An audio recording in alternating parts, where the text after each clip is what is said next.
Okay, I'm Henry Orenstein. I was born in 1923, so I'm 81 years old.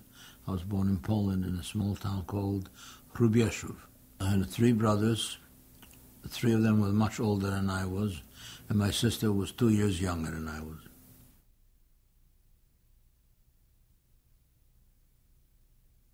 My parents were killed on October 28th in Hrubieszów, my hometown. My sister Hanka was killed in a terrible death march from Stutthof in East Prussia, which the prisoners were led to. 10,000 women, young Jewish women, were led to the Baltic Sea in freezing weather in January of 45. That was really while the Germans were surrounded by the Russians and cut off from the rest, but still, they still did their dirty work, and only a handful of the 10,000 survived. I was in 5 concentration camps. The first one was Budzin. Then it was Majdanek, which was infamous for tens of thousands of inmates being killed just by beating. And then Plaszów, which was also the one that Steven Spielberg described in his movie. And then Ravensbrück in Germany, and finally Sachsenhausen, also in Germany, which was the largest single concentration camp in Europe. And from Sachsenhausen, we were taken out on the death march. Sachsenhausen was about 20 kilometers from Berlin, and they marched us all the way to the Baltic Sea, and we were liberated 6 kilometers from a university town called Rostock on the shores of the Baltic Sea. In Budzin, in November of 1943, this registration call came for Jewish scientists, and at that time we heard that the SS killed all the Jewish prisoners in a nearby camp in Majdanek. In one day they killed 17,000 Jews, and there was another camp in Poniatowa where they killed a similar number. So we knew our days were numbered. So in desperation, when I heard this call for scientists, I thought maybe for some reason there still needs some Jewish scientists. And even though we were not scientists, I decided to play for time. I risked our lives just to get some time, because I thought maybe in the meantime Germany will collapse, or maybe Hitler will be assassinated. And I registered all of us. And then later on, when my brothers came, and maybe an hour later, and I told them about it, they were very, very upset with me, because they said that you had no right to gamble our lives just on your own judgment. I said the truth. I just thought this would be a unique opportunity, and I just had to take a gamble. But later on, it proved to be that my 2 brothers at least survived because of that.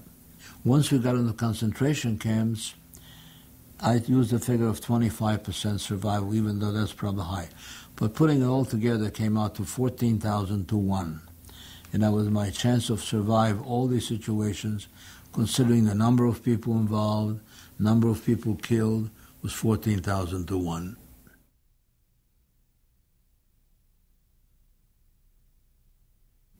Originally, I thought I'm going to go to college, because an American officer in the American Army, who I got to know in Germany in the DP camp, he gave me some references and letters of introduction to some schools with a very high recommendation that I should get a... But somehow after this thing, I just didn't feel psychologically ready to go start learning in school. I just wanted to get into the world and do things for myself and be on my own.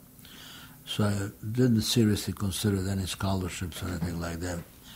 And I started working the summer, at the end of the summer. Well, 53, I did something which really made me a millionaire.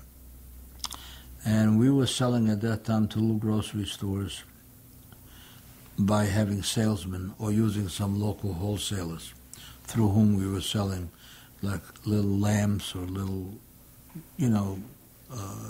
dictionary sets and all that. But at Christmas time, we would send them each a couple dolls, which they usually gave to the family or sold to some of their customers, in brown boxes. And then I was thinking, maybe we can do some business with dolls. And I remember what made me do that is I looked at the Saks Fifth Avenue window in New York, and they had a early September or July or whatever. They already had, right after Labor Day, they had a doll display, and it was just beautiful.